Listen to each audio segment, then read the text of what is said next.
Hello, can you hear me guys? Yes sir. Okay. बताइए अपने doubts क्या है। आप बताओ, थोड़ा नोट कर हाँ। लेते हैं, फिर उसके बाद बात करेंगे, डिस्कस करेंगे ढंग से। Okay okay sir.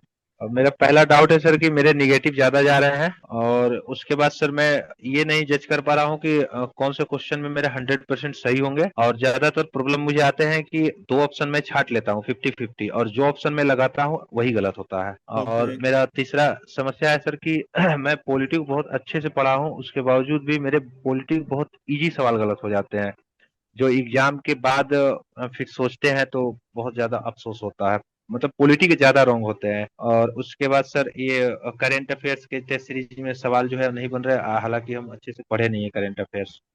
और हिस्ट्री का सर, हिस्ट्री में एंशियंट हिस्ट्री का ये मेरी प्रॉब्लम है सर। ओके, ठीक है। Just struggling with fact and history. Okay, facts. Okay, anything else? Sir मेरा भी एक क्वेश्चन है।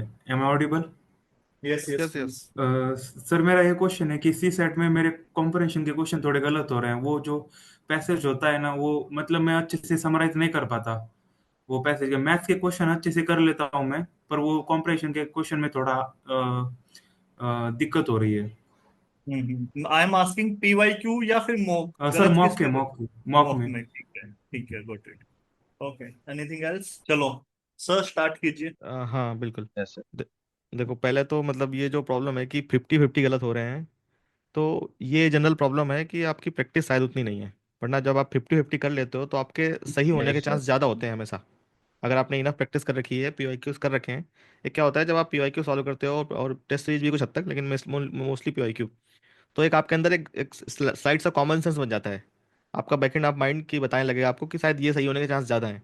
और ये क्या होगा, हर हर बार जब आप नया पेपर सॉल्व करोगे और उसका आंसर मिलाओगे, हर बार जब उसका एनालिसिस करोगे, तो ये आपका इंट्यूशन मजबूत होता जाएगा। तो ये मे भी हो सकता है कि इस आपकी तैयारी के इस स्टेज में आपके ज़्यादा गलत हो जा रहे हैं 50-50 के बाद भी। पर ये चीज़ कंटिन्यू नहीं रहेगी, मतलब इस पे आप भरोसा रखो मेरे पे, कि अगर आप इस पे इनफ प्रैक्टिस करते रहोगे, पीवाईक्यू सॉल्व करते रहोगे, तो धीरे धीरे ये आपका जो 50-50 में ज़्यादा सही होने की प्रोबेबिलिटी बढ़ जाएगी। तो इस पे अभी आप बहुत ज़्यादा टेंशन मत लो कि 50-50 में आपके ज़्यादा गलत हो जा रहे हैं। मतलब आप थोड़ी और प्रैक्टिस की जरूरत है, प्रैक्टिस के साथ ये अपने आप इंप्रूव हो जाएगा, क्योंकि आपका एक कॉमन सेंस डेवलप हो जाएगा कि यूपीएससी किस ऑप्शन में क्या चाहता है। दूसरा एक चीज़ और है कि आपको कुछ थोड़े जो बेसिक्स हैं उनको आइडिया, उनका आइडिया होना चाहिए। जैसे कि कॉमन सेंस है, वो पेपर सॉल्व करके ही आएगा आपको, लेकिन थोड़ा थोड़ा जैसे मैं बता सकता हूँ कि यूपीएससी हमेशा ब्रॉड सोचना चाहता है, मतलब उनका जो नज़रिया होता है वो थोड़ा ब्रॉड होता है। तो आप ये मान के चलो कि अगर आप दो में जो आपने सिलेक्ट कर रखा है, दो में से जो थोड़ा ब्रॉड है, वो उसके सही होने के चांस कंपेटिवली ज़्यादा है। जो थोड़ा बहुत माइन्यूट होगा उसमें चांस कम है सही होने के। और इसके अलावा भी और भी चीज़ें हैं, जैसे कि हम एक वीडियो प्लान कर रहे हैं इस पर, डिटेल वीडियो, कि आपको यूपीएससी, एक्चुअली यूपीएससी एग्जामिनर क्या करता है कि वो जब पेपर बना रहा होता है तो वो कुछ स्लाइड इधर उधर करके आपको ट्रिक करने का प्रयास करता है। तो आपको ट्रिक्स पकड़नी कैसे है, जनरली क्या होता है, वो एग्जामिनर ने जो ट्रिक्स लगाई और हम वहीं फंस जाते हैं मोस्टली। तो हम इस पर एक प्लान कर रहे हैं कि एक प्रॉपर वीडियो बनाएंगे, शायद 2 या 3 वीडियो बनेंगे इस पे ढंग से, कि आपको उनका कैसे पकड़ना है कि यूपीएससी का एग्जामिनर क्या सोच के बना रहे हैं। मतलब हमारे थिंकिंग होना चाहिए जब हम पेपर दे रहे हैं, कि एग्जामिनर ने क्या सोच के इसको सेट किया होगा। तो हम उसका जो ट्रिक उसने लगाया है, अगर लगाया है, तो हम उसको पकड़ने के काफ़ी करीब हो जाते हैं। तो आप इसमें थोड़ा सा इंतजार करो। एक हम इस पर बहुत मतलब कॉम्प्रहेंसिव वीडियो लेके आएंगे, तो उससे मुझे लगता है शायद आपको थोड़ी हेल्प मिलेगी। और बाकी प्रैक्टिस से आपका ये निगेटिव वाली चीज़ तो कम हो जाएगी। ऐसा मतलब अल्टीमेटली होता नहीं है, अगर आपका कॉमन सेंस डेवलप हो चुका है तो वो नहीं होता है उतना ज़्यादा। अभी आप कुछ दिन वेट करो इसका। प्रैक्टिस सर सिर्फ प्रीवियस ईयर के करे या मॉक के करे, ज्यादा किसके करे? तो ज़्यादा तो प्रीवियस ईयर ही इंपॉर्टेंट है। मतलब मॉक तो समझो कि आप ऐसा समझो कि एक तरीके से एक भगवान है, और भगवान को पाने के लिए लोग क्या करते हैं, अलग अलग मंदिर में जाते हैं, तो मंदिर में कुछ पुजारी बैठे हुए हैं। तो समझो मॉक वो पुजारी हैं। तो आपको डायरेक्ट भगवान से नहीं मिला सकते वो। अब पीवाईक्यूज क्या है, डायरेक्ट भगवान है। वो एग्जैक्टली आपके सामने है, यूपीएससी का एग्जामिनर ने पेपर बनाया है, तो वो वैसा ही होगा। अब मॉक्स क्या है, वो जैसे हम आप बैठ के सोच रहे हैं, तो जो भी टीचर्स होते हैं वो ऑब्वियसली लर्नर होते हैं, कोचिंग्स के टीचर वगैरह हैं। तो वो उसके बाद पढ़ के फिर उनकी जो समझ में आया, फिर उसके बाद उन्होंने पेपर बनाया, तो वो अपने हिसाब से बेस्ट देने का प्रयास करते हैं, पर फिर भी वो पीवाईक्यूज के बराबर तो नहीं हो सकते। तो पीवाईक्यूज का जो लॉजिक है हमेशा वही एक्यूरेट होगा जो आप अपने निकाल के ला रहे हो। तो रिलाई ऑन पीवाईक्यूज, ये टेस्ट वगैरह में इतना रिलाई नहीं करने का। थोड़ा बहुत इससे डेवलप होगा, लेकिन बहुत ज़्यादा नहीं। हम्म। और सर पॉलिटी के सर जो फैक्चुअल जो चीजें हैं सर, मैं सर मेरा सर लर्निंग पावर थोड़ा कमजोर है सर। मेरा एनालिटिकल पावर सही है, मैं समझ लेता हूँ, जैसे पैसेज वगैरह मैं बनाता हूँ तो अगर लिख करके आता है मेरे पैसेज बहुत कम गलत होते हैं। लेकिन जो फैक्ट होते हैं जिनको रिकॉल करना होता है वो मैं पढ़ के जाने के बाद भी एग्जाम हॉल में भूल जाता हूँ। तो सर अगर आप अपना अगर कुछ शॉर्ट नोट्स बनाए होंगे अगर पॉलिटी का, तो सर अगर वो प्रोवाइड कर देते तो मैं उसे याद कर लेता, मुझे बहुत हेल्प हो जाता, क्योंकि नहीं नहीं नहीं लगातार नहीं नहीं। गलत हो रहे हैं अब पॉलिटी के अभी सवाल। अभी एग्जाम इतने करीब आ चुका है कि अभी आप किसी और के नोट्स पढ़ने पे से आपका हेल्प भला नहीं होगा। आपका ऐसा भला होता तो मैं जरूर शेयर करता। हम्म, पर अभी इस पॉइंट पे आपको भला नहीं होगा, मतलब इस अटेम्प्ट में आप अपनी तैयारी पे भरोसा रखिए, उससे होगा। अगले अटेम्प्ट के लिए हम लोग जरूर ट्राई करेंगे कि शॉर्ट में कुछ नोट्स वगैरह दे पाए आपको। अभी तो समझो हम जो हम्म, नोट्स दे रहे हैं वो समझो बहुत ऐसे टॉपिक्स पे हैं जिन पे ज़्यादा आपके पास अवेलेबल नहीं है कुछ, तो उनके नोट्स मिलेंगे। बाकी अभी पॉलिटी पे आप रहने दीजिए, पॉलिटी अपना खुद का ही पढ़िए। और दूसरा, ये जो ओके याद ओके। नहीं रहता है, इसका तरीका क्या है कि जनरली हमें कुछ याद नहीं रहता। इंसान का जो ब्रेन है वो इन्फॉर्मेशन गैदर करने के लिए नहीं बना है। हमारे जो पुरखे हैं जो हजारों सालों से, मतलब 2.5 लाख साल पुराना इंसान है, एच सेपियंस वगैरह, तो हमने कभी इतनी इन्फॉर्मेशन याद करी ही नहीं है। हमारी जो बेसिक अंडरस्टैंडिंग से जो हमको दिमाग के बैकएंड में चला गया चला गया। हमारा कभी ऐसा नहीं रहा कि हमने कुछ बहुत सा इन्फॉर्मेशन याद करी हो। तो आपको याद करने में तकलीफ आएगी ही। आप जो भी याद रखते हो, साइंस भी कहती है कि जो आप आज पढ़ा, कल उसका आपको 25% ही रिकॉल होगा, और उससे कम होगा, उससे ज़्यादा कभी नहीं हो पाएगा। तो उसका एक तरीका होता है एक्टिव लर्निंग का, एक्टिव रिवीजन का। ऐसा ऐसा माना जाता है कि अगर आपने जैसे दिन भर जो पढ़ाई करी, अगर आपने शाम को उसको 1 घंटे में समअप कर लिया, तो वो अगले काफ़ी, मतलब आपको याद रहेगी, ज़्यादा उसके याद होने के चांस हैं। और फिर अगर आपने उसको एक वीक बाद और एक बार रिवीजन कर दिया उस चीज़ का, तो वो दिमाग में आपके अच्छे से बैठ जाएगी। तो एक स्मार्ट रिवीजन तरीका होता है कि आपको जो आपने दिन भर पढ़ा उसको शाम को आपको एक बार जरूर रिवीजन करना है। भले आपको लग रहा हो कि आपने पढ़ा था, अभी तो पढ़ा था, लेकिन खुद रिवीजन करना है। इसके अलावा उसको एक शेड्यूल बना के रखिए कि जो आपने एक वीक पहले पढ़ा था, उसको अब 1 वीक बाद एटलीस्ट एक बार और नज़र मार लो उस पर। तो इसका मैं एक वीडियो बनाऊंगा ढंग से कि ये जो स्मार्ट रिवीजन टेक्निक है ये कैसे काम करती है। लेकिन ये बेसिक बेसिक आप समझ गए होंगे कि ये करोगे तो आपका फैक्ट्स कम या गलत होंगे, आपके सही होने के चांस ज़्यादा हो जाएंगे। अच्छा, तब अभी मुझे सिर्फ पीवाईक्यू को अच्छे से ज्यादा सॉल्व करना है। हाँ, पीवाईक्यू एनालिसिस जरूर कीजिए। मतलब मैं तो बोलता हूँ, अब तो वैसे एग्जाम आ चुका है, समय आ चुका है, तो अभी तो स्टार्ट ही कर देना चाहिए। तो आप एक पेपर उठाओ और उसको सॉल्व करो, उसके बाद उसका सोल्यूशन देखो, और फिर सोचो थोड़े उसके बारे में। हर हर क्वेश्चन पे थोड़ा, चाहे भले 30 सेकंड रुक के सोचो कि जब एग्जामिनर ने प्रश्न बनाया होगा तो उसके दिमाग में क्या चल रहा होगा। जनरली क्या होता है, मतलब एग्जामिनर का प्रोसेस समझो आप, कि एग्जामिनर क्या कर रहा है, कोई बुक पढ़ रहा है, उसको उसको एक काम दिया गया है कि आपको क्वेश्चन पेपर सेट करना है। तो उसने क्या किया, बुक उठाई कोई, और वो पढ़ रहा है, उसमें से उसको कुछ समझ में आया, उसने लिखा, और फिर उस पर कुछ वो पूछना चाहता है कुछ। अब वो उसके ऑप्शन बनाएगा, अब उसको ऑप्शन बनाने हैं। आंसर तो उसको पता है, लेकिन ऑप्शन बनाने हैं। तो ऑप्शंस में वो कुछ न कुछ ट्वीक करके बनाना चाहेगा। तो ये जो प्रोसेस है ना कि कैसे एग्जामिनर सवाल बना रहा होगा, ये अगर आपको समझ में आएगी कि तो आपका कॉमन सेंस से बेटर हो जाएगा, और सही होने की संभावना आपकी बढ़ जाती है। और सर अब इस पे ये थोड़ा सा। वैसे हाँ। भारत भारत 2025 का सर बुक लिया था, तो सर उसको पढ़ना अभी सही रहेगा, या उसमें कोई नहीं नहीं नहीं नहीं सेलेक्टेड चैप्टर अगर हो तो? नहीं नहीं, अभी अभी अभी मुझको मत पढ़िए। अभी आप बेसिक पे रिलाई करो। मतलब वो चीज़ें क्या है कि आपकी तैयारी में ऐड ऑन करती हैं, लेकिन जब आपका बेसिक एग्जैक्ट बहुत बढ़िया हो तब अभी उसकी जरूरत नहीं है। अभी आप ये पॉलिटी पे जो सीरीज चल रही है, सर पढ़ा रहे हैं इसमें, तो पॉलिटी के जरूर देखो। अभी ये जो वीडियो लेक्चर हैं, और आराम से देखो इनको। तो जो क्या होता है हमेशा कि जब आप प्रैक्टिस करते हो तो ये चीज़ मिलती है, या कोई टीचर जिसने बहुत अनुभव है जिसको, तो वो पकड़ पाता है कि ये माइन्यूट माइन्यूट डिटेल पे कहाँ पे यूपीएससी घुमा देता है आपको। तो वो चीज़ें उसमें कवर करा रहे हैं हम। पर उसको आप जरूर देखो थोड़ा पॉलिटी का, तो आपको एक्यूरेसी बढ़ाने में आपको हेल्प मिलेगी। Exactly exactly. अब ना जैसे थोड़ा सा मैं भी बता देता हूँ, आपका पहला था नेगेटिव ज्यादा जा रहे हैं। मैं आपको ना एक पहले लास्ट सेशन में एक टेक्निक बताई थी जिसको बोलते हैं रिवर्स इंजीनियरिंग। एग्जांपल के तौर पे लेट से पॉलिटी है या इकोनॉमी है। पॉलिटी का इमेजिन सिनेरियो 5 टेस्ट है, ठीक है। मतलब मार्केट में जो पॉपुलर टेस्ट सीरीज है ना, एसएफजी वगैरह, वो सारी चीजें, उसमें 5 टेस्ट है। पहले टेस्ट में सिलेबस है, दूसरे में, तीसरे, फोर्थ एंड फिफ्थ, ऐसे करके आपके टोटल 5 टेस्ट हो गए। आप नोटिस करना, आपके पहले और दूसरे टेस्ट में काफी अच्छे नंबर आते हैं, लेकिन जैसे जैसे आप नीचे जाते हो ना, आपके जो मार्क्स है वो रिड्यूस होते जाते हैं। तो उसका रीजन क्या होता है, सिंपली क्योंकि जब भी हम कोई बुक्स पढ़ते हैं ना, एग्जाम्पल के तौर पे लक्ष्मीकांत या स्पेक्ट्रम हो, स्टार्टिंग के चैप्टर हम इतनी बार पढ़ लेते हैं, वहां पे तो हमारी एक्यूरेसी बढ़िया रहती है। लेकिन जो लास्ट वाले चैप्टर है उन पे हम ज्यादा फोकस नहीं करते, जबकि सबसे ज्यादा इंपॉर्टेंट हमारे जो लास्ट वाले हैं ना वही रहते हैं, राइट। जिसकी वजह से आपका ये इशू क्रिएट होता है। Is that clear guys? Now next thing is कि आपको क्या करना है ना, अभी आपको थोड़ा ना बैकवर्ड, मतलब कि पीछे से अपनी बुक्स को पढ़ना स्टार्ट कर दो। एग्जाम्पल के तौर पे अगर आपका स्टैंडर्ड सोर्स स्पेक्ट्रम है, तो स्पेक्ट्रम में लास्ट में land revenue policy, police reform, judicial reform, ये सारी चीजें दी हुई है, राइट। वो काफी इंपॉर्टेंट है यूपीएससी पर्सपेक्टिव से। तब आप अपना स्कोर देखना, वो थोड़ा सा बूस्ट करेगा, वो डेफिनेटली बूस्ट करेगा। और दूसरी स्ट्रेटेजी क्या होती है मार्क्स को इंक्रीज करने की, स्पेशली एफएलटी में। लेट्स से आप लोग एफएलटी दे रहे हो, एफएलटी में आपका स्कोर, लोग बोलते हैं मुझे सर 50 आ रहा है, 60 आ रहा है, 55 आ रहा है। और मैं उनसे पूछता हूँ फिर क्या आपका पॉलिटी, इकोनॉमी और ज्योग्राफी कैसा है? तो बोलते हैं सर बहुत अच्छा है। अगर आपका पॉलिटी इकोनॉमी ज्योग्राफी बहुत अच्छा है तो आपका 50-60 स्कोर तो आ ही नहीं सकता, पहली बात तो ये। ओके, क्योंकि आपका स्कोर फिर 70-80 की रेंज में पहुंच जाएगा, जो मतलब बेसिकली मेरा पर्सनल एक्सपीरियंस भी है। तो आपको क्या करना है ना, कि देखो पॉलिटी एक ऐसा सब्जेक्ट है जहां से आप गलती नहीं कर सकते। तो जब भी आप एफएलटी दो ना, आप ये वाली स्ट्रेटेजी अप्लाई करो कि भाई एफएलटी में ना मेरे को स्टार्ट कहाँ से करना, मुझे स्टार्ट करना है पॉलिटी से। अब पॉलिटी में करना है स्टार्ट, फिर इकोनॉमी, फिर ज्योग्राफी, ऐसे करके आप स्टार्ट कर रहे हो।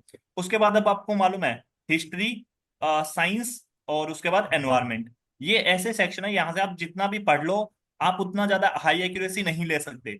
लेकिन पॉलिटी, इकोनॉमी, ज्योग्राफी में काफी हाई एक्यूरेसी ले सकते हो। यहाँ पे आपका मेन पर्पस क्या है कि हर एक में मुझे नेट पॉजिटिव लेके जाना, नेट नेगेटिव नहीं होना चाहिए। एग्जाम्पल के तौर पे हिस्ट्री के 20 क्वेश्चन है, 20 में से आप जो है ना मतलब कि अगर आपने ढंग से तैयारी की होगी पूरे साल तो आप 10 सही मार्क कर लोगे, 10 सही मार्क कर लोगे। चार, और जब लेट से हम जो मैक्सिमम क्वेश्चन छोड़ते हैं ना वो भी हिस्ट्री में से ही छोड़ते हैं, क्योंकि हमें ज्यादा क्लू नहीं होता है यहाँ पे। आपने लेट से 15 अटेम्प्ट किया, आपने 10 जो है वो कहीं ना कहीं मतलब ठीक हो गए, 5 आपके गलत भी हो गए, तो भी आपका नेट जो है 8 क्वेश्चन पॉजिटिव में रहेगा, यानी कि 16 मार्क्स आपके पॉजिटिव में रहेंगे। I hope this is clear. और साइंस एंड एनवायरनमेंट में मोस्टली कहीं ना कहीं वो मतलब जिस तरह के क्वेश्चन आते हैं वहां पे, साइंस में ऐसे क्वेश्चन आ रहे हैं या तो आप बहुत अच्छा स्कोर कर ले जाओगे एप्लीकेशन बेस्ड, या फिर वो बहुत ही वन लाइनर में चले जाते हैं, राइट। तो मेरा कहने का सिंपल सा पर्पस क्या है ना, कि आप जो स्ट्रेटजी एग्जाम में अप्लाई करने जा रहे हो उसको अभी से अप्लाई करना स्टार्ट कर दो। और वो स्ट्रेटजी ये रहती है जनरली कि आपका पॉलिटी, इकोनॉमी, ज्योग्राफी में एक्यूरेसी हाई रहना चाहिए। हिस्ट्री, साइंस और एनवायरनमेंट में उसको एवरेज रखो। एनवायरनमेंट हर कोई छोड़ मतलब कि इतना अच्छे से नहीं कवर करे लोग। तो अगर आप एनवायरनमेंट का जो बेसिक है ना, यूपीएससी पता नहीं क्या क्या पूछ रहा है, बट एटलीस्ट जो बेसिक है एक स्टैंडर्ड बुक है उसको अच्छे से फॉलो करके, करंट अफेयर फॉलो करके, बस दैट्स ऑल। आप ज्यादा पीछे मत भागो, क्योंकि हर साल एक बाउंसर आएगी, उसके पीछे भागोगे तो आपका एग्जाम छूटेगा। एग्जाम्पल के तौर पे 2020 में एग्रीकल्चर, अगले साल मार्केट में एग्रीकल्चर पे एग्रीकल्चर, तो कुछ नहीं। 2021 में फिर से उन्होंने आई थिंक कुछ स्पोर्ट्स से रिलेटेड पूछ लिया था, है नहीं, 2021 या 23 में। फिर अब की बात 2024 में उन्होंने डिफेंस पे पूछ लिया, बुक्स पे पूछ लिया। तो ऐसा नहीं है कि आप एक बार पूछ लिया तो आप उसी के पीछे भागने लगोगे, उनको छोड़ दो, फोकस इन चीजों पे करो। दूसरा है कि क्वेश्चन चूज करते तो 50-50 में गलत, प्रोबेबिलिटी के रूल के हिसाब से भी जाओ, 10 क्वेश्चन है, ठीक है। प्रोबेबिलिटी क्या भाई यहाँ पे 1/2 की है, क्या यहाँ में 50-50 है। भाई अगर प्रोबेबिलिटी का रूल भी आप अप्लाई करोगे ना तो भी मतलब ज्यादा चांसेस होने चाहिए कि आपका नेट नेगेटिव ही जाएगा। मेन पर्पस ये होना चाहिए जब आप 50-50 कर रहे हो ना, अगर आपको बेसिक अंडरस्टैंडिंग है, पहली बात तो ओवर थिंकिंग मत करो, क्योंकि कभी कभी ओवर थिंकिंग की वजह से भी गलत होते हैं। एग्जाम्पल के तौर पे मेरे इनिशियल अटेम्प्ट में क्या होता था, फॉर एग्जाम्पल क्वेश्चन नंबर 1 है, इसका बी था, ठीक है। मैं ओवर थिंकिंग कर रहा हूँ, सेकेंड राउंड में आया, बी काट के मैंने सी कर दिया, घर आके देखा बी ठीक था। मैं ओवर थिंकिंग की वजह से गलत कर रहा हूँ इसको। तो यस सर, यही होता है मेरे साथ ऐसे। हाँ, और जब भी ओवर थिंकिंग लगे ना, किसी क्वेश्चन पे ज्यादा ओवर थिंकिंग हो गई, stop, don't answer that question, just move to next one. Okay, answer मत करो उसको, क्योंकि हाई मतलब ज्यादा चांसेस आप लोग उसको गलत करके आओगे। Back to zero, back to zero कैसे, दूसरे क्वेश्चन पे फोकस कर लो फिर वापिस आओ। क्योंकि अगर किसी क्वेश्चन में आपने बहुत ज्यादा डीप में सोच लिया तो ज्यादा चांस है वहां पे गलत करके आओगे। जब दोबारा आओगे ना तो बिल्कुल उसको एज ए नया क्वेश्चन की तरह देखो, अब उसको बिना ज्यादा ओवर थिंकिंग के अटेम्प्ट करो। ट्रस्ट में आपका क्वेश्चन ज्यादा सोल्व होने के चांसेस है। पॉलिटी में क्वेश्चन गलत हो रहे हैं, इसका सिंपल सा लॉजिक क्या है, आपके पॉलिटी में क्वेश्चन क्यों गलत हो रहे हैं। आपके पॉलिटी में क्वेश्चन है, कभी भी आप नोटिस करना, आप लोग क्या करते हो ना, you are trying to focus on each and everything. Okay, that's why you are focusing on nothing. मैं हमेशा बोलता हूँ अगर हर एक चीज पे फोकस करो, आप किसी चीज पे फोकस नहीं कर रहे। एग्जाम्पल के तौर पे फंडामेंटल राइट को आप इतना डिटेल में पढ़ रहे हो, सारी की सारी रेस्ट्रिक्शंस याद कर रहे हो आर्टिकल 19 की, अच्छा पहले में 8 है, दूसरे में 5 है, तीसरे में 3 है, लॉजिक कुछ समझ नहीं रहे उसके पीछे, नॉर्मल रटे जा रहे हो। 1813 के एक्ट में मोनोपोली खत्म कर दी, किसकी मोनोपोली खत्म कर दी, ईस्ट इंडिया कंपनी की। अरे इसके बैकएंड में रीजन देखो ना थोड़ा सा, अगर तुमने अंडरस्टैंडिंग से किया होगा, ये रटने की जरूरत नहीं है। अगर आपने बैकएंड में किया होगा, भाई इंडस्ट्रियल रेवोल्यूशन आ गया था, सबको सामान बेचना था, तो वो जो कंपनीज थी जो सामान बना रही थी वो गई ब्रिटिश पार्लियामेंट के पास कि हमें सामान बेचना है, कि हमारे लिए भी मार्केट ओपन करो, तभी मोनोपोली खत्म की। तो ये बैक एंड स्टोरी है। तो आप रटो मत किसी चीज को। दूसरी चीज क्या है ना, पॉलिटी में, मैं सच देखो, मुझे पॉलिटी में क्या है ना, मुझे 350 अराउंड आर्टिकल याद है रैंडमली। आप मुझसे फेस टू फेस मिलोगे और रैंडम कोई आर्टिकल बोलोगे मुझे याद है, बट ट्रस्ट में मैंने कभी बैठ के उसको रटा नहीं, तो आज तक नहीं रटा। सिंपल सी चीज कि आप कनेक्ट करना सीखो। एग्जांपल के तौर पे मुझे याद आ रहा भाई इंटरनेशनल रिलेशन, मैं आर्टिकल 51 आर्टिकल 253 याद आ जाएगा। अब मैं पूछूं वाइल्ड लाइफ प्रोटेक्शन एक्ट 1972, जो ये बनाया, मतलब ये एक एनवायरमेंट प्रोटेक्शन एक्ट था, एनवायरमेंट प्रोटेक्शन एक्ट 1986, ये वाला एक्ट था। अब ये कौन से आर्टिकल का यूज करके बनाएगा? आप बोलोगे सर एनवायरमेंट में आर्टिकल कहाँ से आ गया? है, ये आर्टिकल 253 है। तो दिस इज कॉल्ड कनेक्टिविटी, जो आप लोग करते हो इधर उधर से। खैर अभी तो वो टाइम नहीं है। अभी आप पॉलिटी में अपना गलत क्वेश्चन कैसे अवॉइड कर सकते हो? पीवाईक्यू फॉलो करो, पीवाईक्यू में ट्रेंड देखो, और पॉलिटी में स्पेशली 1995 से, अगर और इससे पीछे जा सको तो बिल्कुल जाओ, 1995 से 2024 के पीवाईक्यू को एनालाइज करो, यूपीएससी किस तरह के स्टेटमेंट को ठीक करा गलत करा है। एग्जाम्पल दे देता हूँ, जनरली जहां पे भी मतलब कॉन्स्टिट्यूशन डिफाइन दिस, 99% चांस है वो गलत है एज पर पीवाईक्यू। दूसरा, कैन का वो कैन नोट कर देता, कैन नोट का वो कैन कर देता, ये हो गया तीसरा, मतलब दूसरा। और ऐसे ना जब तुम करोगे ना, तुम पैटर्न को आइडेंटिफाई करोगे, तुम देखोगे यार फंडामेंटल राइट में तो इतना डीप में जा ही नहीं रहा। भाई डीपीएसपी ज्यादा जरूरी है फंडामेंटल राइट की जगह। अब तुम कोचिंग के मॉक के अकॉर्डिंग पढ़े जा रहे हो, वो तो नॉन कॉन्स्टिट्यूशनल बॉडी पे इतने क्वेश्चन पूछ रहे हैं, क्योंकि उनको मालूम है सबसे ज्यादा गलती यही होती है। ज्योग्राफी में लैंड फॉर्म पे क्वेश्चन पूछे, उनको मालूम है सबसे ज्यादा गलती यही होगी। पर क्या यूपीएससी ने आज तक, आप बैकएंड का एक बार नोटिस करना, नॉन कॉन्स्टिट्यूशनल बॉडी से कितने क्वेश्चन है आप मुझे ये बता दो। लैंड फॉर्म से पिछले 10 साल नहीं कह रहा मैं, 46 साल की बात कर रहा हूँ, नहीं है, नहीं 1979 है। से लेके 1940, मतलब कि ये क्या नाम है, 1979 से 2024 तक एक भी क्वेश्चन नहीं है लैंड फॉर्म पे। और तुम पढ़े जा रहे हो उसी के अकॉर्डिंग। तुम भाई अपना वो देखो ना, अपनी स्ट्रेटेजी को फिक्स करो ना। एंसेंट हिस्ट्री के लिए एज ऑफ नाउ लूसेंट से बढ़िया कोई सोर्स नहीं है। इस दिस मोमेंट पे अगर कुछ नहीं पढ़ा है तो विजयनगर एम्पायर के 5 से 6 क्वेश्चन आए, किसी के स्टैंडर्ड बुक में नहीं मिले। 1.5 पेज में विजयनगर के सारे क्वेश्चन सोल्व हो जाएंगे यहाँ से, 1.5 पेज में। मैं 1.5 पेज की बात कर रहा हूँ सिर्फ, मैं ज्यादा बोल भी नहीं रहा हूँ, ठीक है। तो मतलब ये मेरी ओर से था, बाकी अब सर बताएंगे। Yes sir, continue. Sir sir yes एक यस। मिनट सर, आपसे कुछ और बात करना था। अभी जो सर बात कर रहे थे, हम्म। सर, मैं हाँ एक बार बोलिए बोलिए। अपना समराइज कर। मुझे सर, जैसे कि पॉलिटी के लिए मुझे 1995 से 2024 तक का सिर्फ अभी देखना चाहिए, मेन सोर्स के बजाय। और जो पीछे वाले जो चैप्टर है, उन चैप्टर को मुझे पढ़ना चाहिए।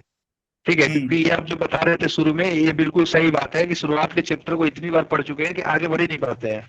और हम्म। दूसरा सर, एंशियंट के लिए मुझे लूसेंट को अभी फिलहाल जो है पढ़ना चाहिए, और उसके बाद प्रीवियस ईयर लगाना चाहिए, है ना। और हम्म। उसके बाद सर, जो क्वेश्चन क्वेश्चन जो ये क्या बोलते हैं, पॉलिटी, इकोनॉमी और ज्योग्राफी है, इस पर मुझे फोकस करना चाहिए कि मेरी एक्यूरेसी रेट ज्यादा हो। और हिस्ट्री, साइंस और इन्वायरमेंट में मेरा नेट निगेटिव कम आए। मतलब मैं अपना समराइज कर रहा हूँ, मुझे इतना ही करना है ना। एंशियंट मिडिवल पे मैं आपको बिल्कुल। 5 5 चैप्टर बता देता हूँ, सब कुछ मत पढ़ना, सिर्फ ये 5 चैप्टर पढ़ हाँ, लेना। एक तो बताइए, लिख लेता हूँ सर। हाँ। एंशियंट में पहले तो इंडस वैली सिविलाइजेशन इंपॉर्टेंट है। Hmm. Buddhism hmm. Very important. Jainism important है। Then Sangam hmm. Literature and Chola का जो एडमिनिस्ट्रेशन है वो आप पढ़ लेना, वो इंपॉर्टेंट है। मौर्याज और गुप्ताज का थोड़ा पढ़ लेना। इनके ये मत पढ़ना कौन सा राजा किसके बाद हुआ था। कल्चरल पार्ट्स की कौन हम्म। सा कॉइन निकालते थे, कैसी राज्य व्यवस्था थी इनके यहाँ, हम्म। है ना। ये मौर्याज के हम्म। अंदर ही आ गए। यूपीएससी के जो फेवरेट है अशोका जी। तो बस हम्म। इतना अगर आप पढ़ लोगे। और हाँ, ये गुप्ताज एम्पायर में चंद्रगुप्त सेकंड, उसके टाइम पे जो कल्चर एक्टिविटीज थी ना, कालिदास वगैरह उसके उसमें थे। तो वो हम्म। उतना पढ़ लेना, मतलब ये तो ये बेयर मिनिमम इतना पढ़ लोगे तो आपके मतलब 60-70% सवाल निकल जाएंगे। और बाकी जो नहीं निकलते तो हिस्ट्री हम्म। बहुत वैसा रिलायबल सब्जेक्ट है भी नहीं, पॉलिटी और इकोनॉमी जैसा नहीं है हिस्ट्री। और मेडाइवल में भी बता दीजिएगा सर, छूटा हुआ है मेरा। हाँ, मिडाइवल में आप पढ़ लीजिए भक्ति एंड सूफी सेंट्स के बारे में, जो जो भी साउथ इंडिया हम्म। से स्टार्ट हुआ और नॉर्थ इंडिया तक जो भी है सब, थोड़ा आइडिया ले लीजिए एक बार। इसके अलावा एक आइडिया होना हम्म। चाहिए आपको, कौन से ट्रेवलर आया है उसने क्या लिखा है। इस पे क्या करना है हम्म। कि एक छोटा सा राइटअप बना लीजिए, मतलब एक टेबल बना हम्म। लीजिए, समझो टेबल की X Y Z okay. Traveller आया था, इसके टाइम पे आया था, हम्म। इसने ये लिखा है, उसका हम्म। बेसिक एक समराइज वर्जन। बस इतना से काम ओके। चलेगा, ओके। यही पूछता है यूपीएससी मोस्टली। हम्म। इसके हम्म। अलावा विजयनगर अभी सोर्स सर ने सर बताया। वही। हाँ हाँ, हाँ। विजयनगर लिख लिया सर। और सोर्स सर वही रहेगा ना, लूसेंट ना। हाँ, सोर्स तो वही लूसेंट ही रहेगा, लेकिन ये ऐसा करना है कि थोड़ा इसको ब्रॉड बनाना, वो टेबल बनाना जब भी, या अगर ऑनलाइन बना रहे हो तो कोई दिक्कत हाँ नहीं हाँ। है, अगर ऑफलाइन बना रहे हो तो थोड़ी बनाना। फिर उसके बाद जो भी कोई कोचिंग वगैरह से या कोई यूपीएससी का पेपर अगर देख रहे हो तो वहां से कोई फैक्ट निकले उस पर, तो उसको नोट डाउन कर लेना उस जगह हम्म। पे। तो वो अच्छे नोट्स बन हम्म। जाएंगे। इसके अलावा और विजयनगर सर, बता ही दिया सर ने। हाँ हाँ हाँ, विजयनगर मैंने लिख लिया। सर, एक एक लास्ट हेल्प और कर दीजिएगा। सर मुझे सर जैसे शुरुआत के संसद के बाद सर जो चैप्टर है उसमें से सर 4 या 5 चैप्टर का नाम बता दीजिए मुझे कि इसको थोड़ा मुझे ज्यादा देखना चाहिए, 4 या 5 चैप्टर जो सबसे ज्यादा आपको इम्पोर्टेंट लगते हो नहीं, लास्ट के पॉलिटी में चैप्टर में सर। ऑलरेडी सर ने एक वीडियो बना रखा है कि आपको मतलब जो इंपॉर्टेंट टॉपिक्स हैं, तो वो वीडियो आप दोबारा देखो तो आपको अंडरस्टैंडिंग मिल जाएगी कि कौन सा चैप्टर इंपॉर्टेंट है इसमें। तो वो ओके आपको ओके उसमें सर। पूरा प्रॉपर समझा के सिखाया गया कि कहाँ से कौन क्वेश्चन आया है, इसलिए आपको पढ़ना चाहिए। इसमें 2 चैप्टर भी छूट गए, दिल्ली हम्म। सल्तनत आप पढ़ सकते हो। सल्तनत में इल्तुतमिश अच्छा हो गया, दिल्ली सुल्तान। अलाउद्दीन खिलजी हो हम्म। गया, या फिरोज शाह या मोहम्मद तुगलक, ये दोनों देख लेना। ये चैप्टर्स को फोकस कर लेना, मतलब सल्तनत सब कुछ नहीं पढ़ना है, इनके टाइम में जो काम हुए वो हाँ बस हाँ। देख लेने हैं। और इसके अलावा मुगल से रह गए। इल्तु हाँ, इल्तुतमिश, इल्तुतमिश अलाउद्दीन और खिलजी, सर। अलाउद्दीन खिलजी, हाँ हाँ, फिरोज शाह तुगलक एंड मोहम्मद तुगलक। हाँ। इसके अलावा मुगल्स ठीक है सर में दो और तीन सर। लोग इंपॉर्टेंट है, एक अकबर इंपॉर्टेंट है, एक जहांगीर इंपॉर्टेंट है, थोड़ा बहुत, मेनली अकबर हम्म। है। इसके अलावा शेर शाह की हाँ। चीज़ें पूछ लेते हैं क्योंकि उसका एडमिनिस्ट्रेशन बहुत बढ़िया रहा है। बस इतना है, हाँ, इतने में शेरशाह। आपका एंशिएंट में काम चल जाएगा। पहले लूसेंट से पढ़ लो इसको, ओके। और पॉसिबल हो तो नोट्स बना लो हाँ इनके। और फिर कोई हाँ और भी ठीक सोर्स ठीक। है, कोई फैक्ट मिले तो उसको ऐड ऑन करते रहो उस पर। एक एक उड़ान का सर आता है PW का फैक्ट करके, वो सही रहेगा। हाँ, सही तो रहेगा पर थोड़ा बल्कि है, अगर पढ़ पाओ तो पढ़ हाँ लो, अच्छा है। ओनली इसका बहुत ज्यादा हाँ फैक्चुअल है थोड़ा सा। हाँ ठीक, हाँ, थैंक यू ठीक है सर। ठीक है। ठीक है, बाकी लोगों के क्वेश्चन रह चलो, जाएंगे यार, अब समय खत्म हो रहा है। अब सी सेट पे आते हैं। शालिनी और एक अभी ये जो पैसेज रॉन्ग वाला, देखो पैसेज का ना आप लोग गलती कर रहे हो ना कि आपके रॉन्ग हो रहे हैं और आपके रॉन्ग हो रहे हैं मॉक वाले। मैं आपको एक सिंपल सी बात बताता हूँ। कभी भी कोई भी कोचिंग इंस्टीट्यूट, कभी भी मतलब कोई भी कोचिंग इंस्टीट्यूट यूपीएससी के पीवाईक्यू को रेप्लिकेट नहीं कर पाएगा। ओके, वो नहीं कर पाएगा। तो आपको मेरे हिसाब से क्या करना चाहिए ना, जो आप पैसेज कर रहे हो वो यूपीएससी के अकॉर्डिंग करो। मतलब कि 2013 से लेके 2024 तक अगर आप वो पैसेज देखोगे, एक साल पैसेज कितने आए हैं, 27 से लेके 28 तक मिलेंगे। रफली लेट से एवरेज लगा लेते हैं 27 है। ओके, हम्म। तो 10 साल के 270 पैसेज हो गए, 270 पैसेज।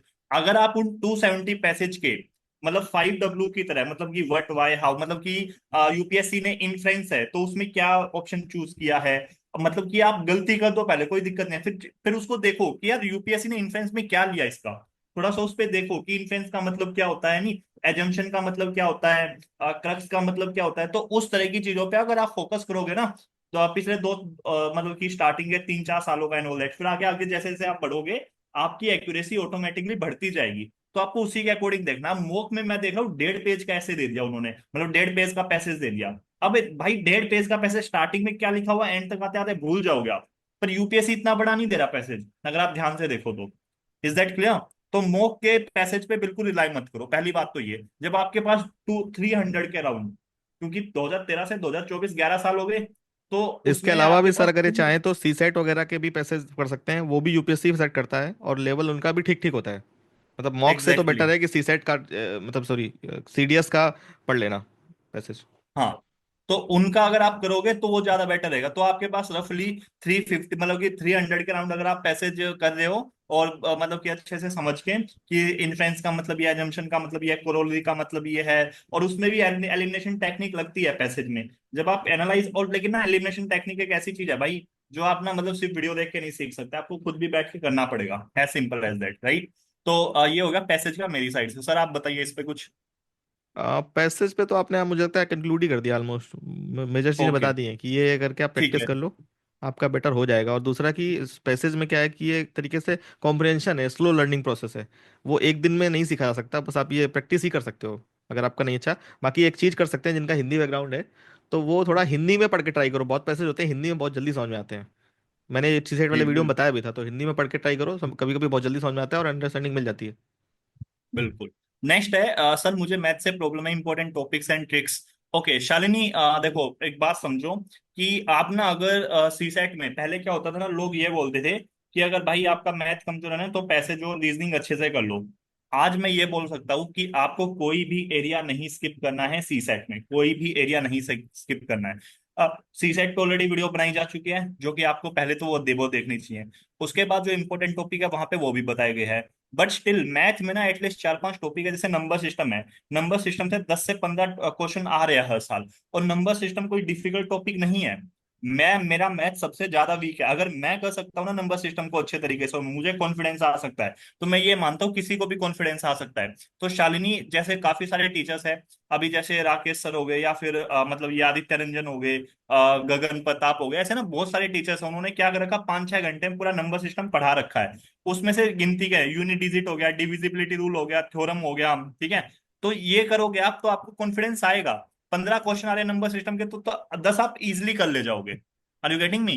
तो मेरे हिसाब से आपको मैथ से डरने की जरूरत नहीं। अगर आप बोलते रहोगे ना मुझे डर लग रहा है, डर लग रहा है, वो ज्यादा दिक्कत देगा बल्कि। तो उसको इम्प्लीमेंट करना स्टार्ट करो जितना जल्दी हो सके। यस सर, आप बताइए। मैथ के चैप्टर्स और रीजनिंग के जो चैप्टर्स हैं इंपॉर्टेंट, पाँच सात मैंने दोनों के बता रखे हैं। और वो 5 7 चैप्टर में ही आपका 70% 80% क्वेश्चन सॉल्व निकल जाएंगे। तो आप अगर वही चैप्टर अकेले कर लेते हो तो आपका काम चल जाएगा। और इसके अलावा एक चीज़ हमेशा याद रखनी है कि आपको एडवांस क्वेश्चन नहीं करने हैं। मतलब हमेशा मान के चलो जो बहुत ज़्यादा टफ है वो क्वेश्चन नहीं करना आपको। आपको बस थोड़े इजी वाले क्वेश्चन करने हैं। आपको 50 60% भी अगर आपके मैथ और रीजनिंग में निकल रहे हैं, रीजनिंग में आपके ज़्यादा निकल जाएंगे, रीजनिंग में बहुत ज़्यादा टफ क्वेश्चन बहुत रेयर आते हैं। तो उससे काम चल जाएगा। आप मतलब उतना करके देखो, जो वीडियो में बताया मैंने जो चैप्टर्स, उनको पढ़ पढ़ के देखो, और उसके बाद ना निकले तो फिर बताना मुझे कि कहाँ प्रॉब्लम आ रही है। ओके, मॉडर्न हिस्ट्री का पूछ रहे हैं, एक सोर्स बता रहा हूँ, फ्री अवेलेबल है यूट्यूब पे, बुक्स तवा करके, बुक्स तवा।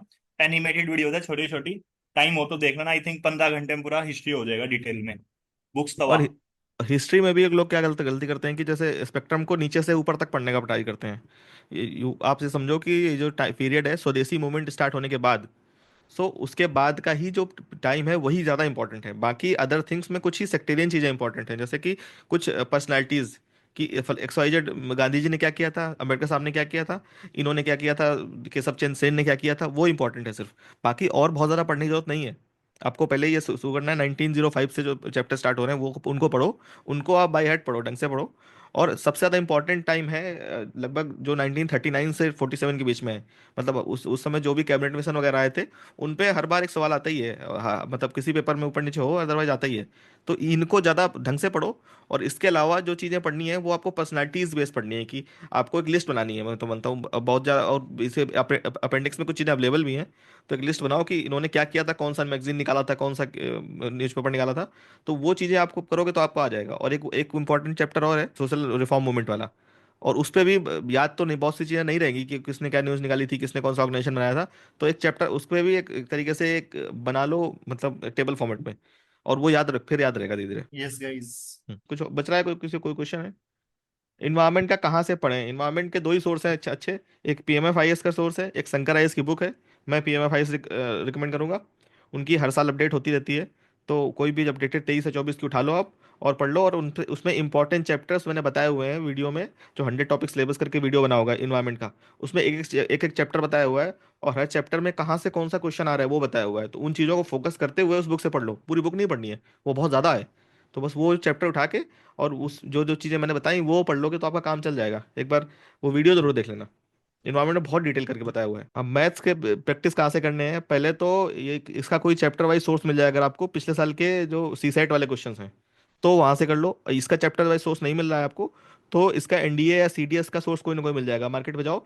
और जिसमें चैप्टर वाइज क्वेश्चन दिए हुए हैं कि नंबर सिस्टम के ये हो गए, प्रॉफिट एंड लॉस के ये हो गए, इसके ये हो गए, उनसे उनसे सॉल्व करो। और इसके अलावा भी अगर आपको बिल्कुल सोर्स नहीं मिल पा रहा तो करंट पब्लिकेशन की आती है, SSC वगैरह के जो पेपर होते हैं वो उसमें आते हैं, तो वो कर लेना। लेकिन ज़्यादा रिकमेंडेड है कि कोई और आपको बुक्स मिल जाएंगी आर्यन वगैरह की, जो UPSC CDS में या UPSC में CSET में पूछ रहा है, तो उनसे सॉल्व करो आप। ठीक है गाइस, अब तो समय खत्म हो रहा है।